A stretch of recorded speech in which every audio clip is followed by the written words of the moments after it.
தரம் வந்து ஏன் இப்படி ஆயிடுச்சுன்னு பார்த்தீங்கன்னா, மெத்தை வந்து ரொம்ப நாளா வந்து எடுக்காம ஒரே பொசிஷன்லேயே போட்டு, அந்த மொசைக்கி டைல்ஸே வந்து பார்த்தீங்கன்னா, ஒயிட் கலர்ல சேஞ்ச் ஆயிருச்சு.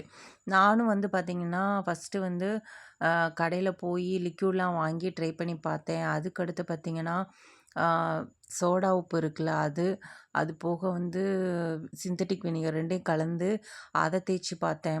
அதுக்கப்புறம் விம் லிக்யூட் இருக்கு இல்லையா? அது சேர்த்து தேய்ச்சு பார்த்தேன். எந்த ஒரு இதுவுமே பார்த்தீங்கன்னா, எனக்கு வந்து ரிசல்ட் வந்து குடுக்கல. ஃபர்ஸ்ட்டு போடும்போது வந்து பார்த்தீங்கன்னா, இந்த மாரி வந்து கலர் சேஞ்ச் ஆயிரும். ஆனா வந்து பார்த்தீங்கன்னா, நேரம் ஆக ஆக மறுபடியும் பார்த்தீங்கன்னா, அந்த ஒயிட் நெலைமைக்கு வந்து வந்தது.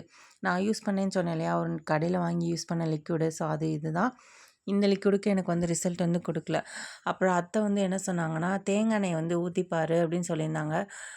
உண்மைய சொல்லப்போனா, அந்த தேங்காய் எண்ணெய் யூஸ் பண்ணதுக்கப்புறம் தரை வந்து சூப்பரா சேஞ்ச் ஆயிருச்சு. நான் இப்போ நின்னு ஊத்துனேன் இல்லையா? அந்த இடத்துலயே வந்து பார்த்தீங்கன்னா, இந்த மாரி ஒயிட் கலர்ல இருந்தது.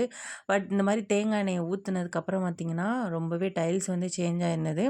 நேரம் ஆக ஆக அத வந்து அப்சர்வ் பண்ண மாரி தான் ட்ரை இருந்ததே பண்ணி தவிர, பாருங்க. கலர் வந்து கண்டிப்பா வந்து மறுபடியும் உங்களுக்கு ஒயிட்டா ரிசல்ட் சேஞ்ச் ஆகல. குடுக்கும். ஸோ ஸோ இந்த உங்களுக்கு வீடியோ இப்படி இருந்ததுன்னா, பிடிச்சிருந்தா மறக்காம மறக்காம லைக் பண்ணி, கமெண்ட் பண்ணி, ஷேர் பண்ணுங்க. நன்றி, வணக்கம்.